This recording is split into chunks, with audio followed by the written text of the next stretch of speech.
It's always worth it to do your best and to believe in something and to work towards the attainment of the goal. And if it is that you have to expand your vision,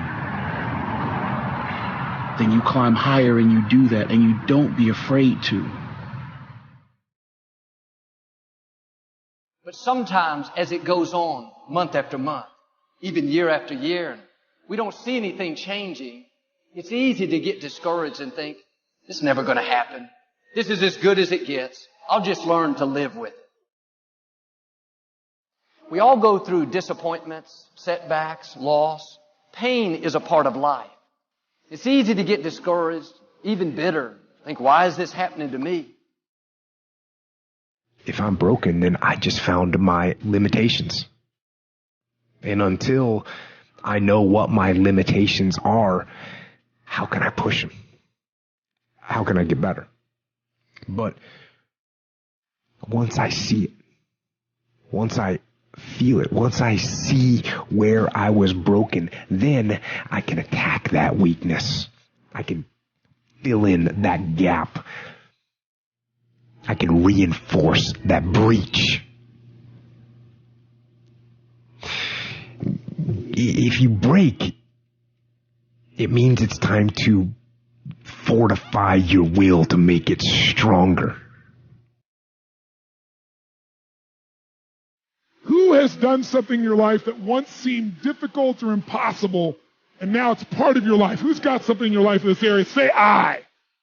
How did you do it? You created it 3 ways. Number 1, you decided there's something you wanted so bad that you unleashed all your desire. You became obsessed with it.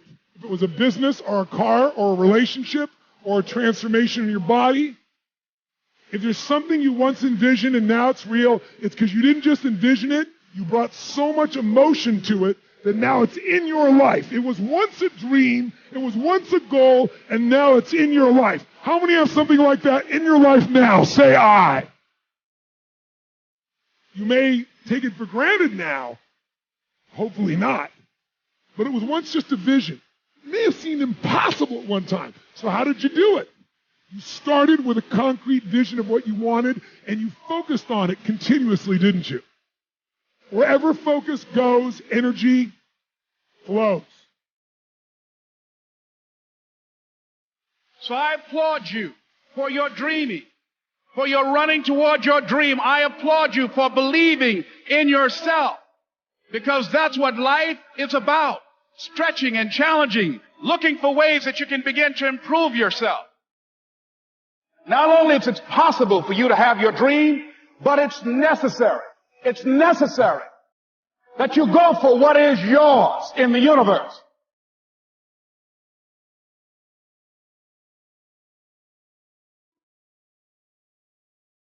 Success and failure are not giant events. They don't just show up.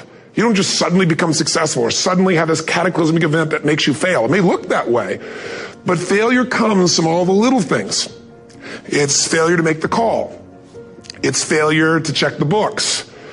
It's failure to say, I'm sorry.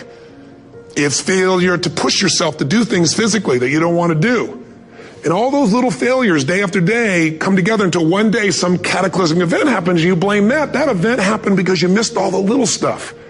Do you agree with me? And success, by the way, is not some overnight event. It's all these little things. Success is having a vision. Success is making it compelling. Success is really seeing it and feeling it every day with strong enough reasons. Success is feeling the sense that I'm here to grow and I'm here to give something to the world more than just myself. All the little stuff. That's where success comes from. In business, it comes from delivering more than anybody could imagine. All those little things add up. People go, wow, that's who I want to do business with. It's true in any area of your life. I want to talk to those of you that are working toward your dreams. Whatever it is that you're doing right now, it's leading to the thing that you dream of doing. And you're not going to progress until you get the skills and the experience that you need at the level that you're at. I guarantee you, even if you're working at a front desk job at a local gym, you're learning customer service. You need to learn that kind of stuff before you can launch your own business. For me, in order to be an incredible speaker that can command a stage with 3,000 people in the audience for an entire hour, I first had to learn how to have the courage to speak up and have hard conversations in my life. Then I had to learn how to speak up in a small meeting. Then I had to learn how to speak up, in a church basement. Then I had to learn how to give a little bit of a talk at a brown bag luncheon. Then I had to learn how to stand on a slightly bigger stage. So if you're frustrated with where you are right now because you've got these big dreams and you think you're really far away, here's one way that you can continue to be patient and you can milk wherever you're at to help you build the skills and the experience that you need as you climb toward the thing that you want. Ask yourself, what is it that I am learning? What's the skill that I'm honing by sitting here at this front desk job or driving this Uber or Lyft vehicle? What am I learning that I'm going to take with me on my journey to do that next big thing? Because I guarantee you there's something in the minutia of what you're doing right now that you are developing an expertise and a skill around that you're going to need as you launch yourself towards the next thing. We lie to ourselves. We don't tell ourselves the way things really are. And when we do that, then we can't fix our problems. If we can't fix our problems, we're not going to improve. So we have to be truthful to ourselves.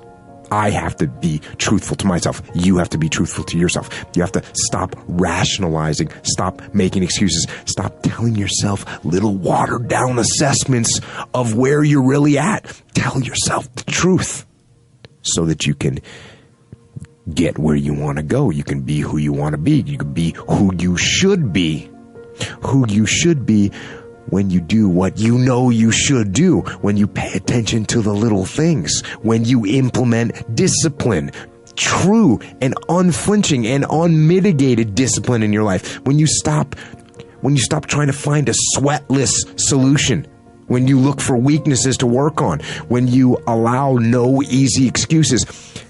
And all that starts when you stop lying to yourself.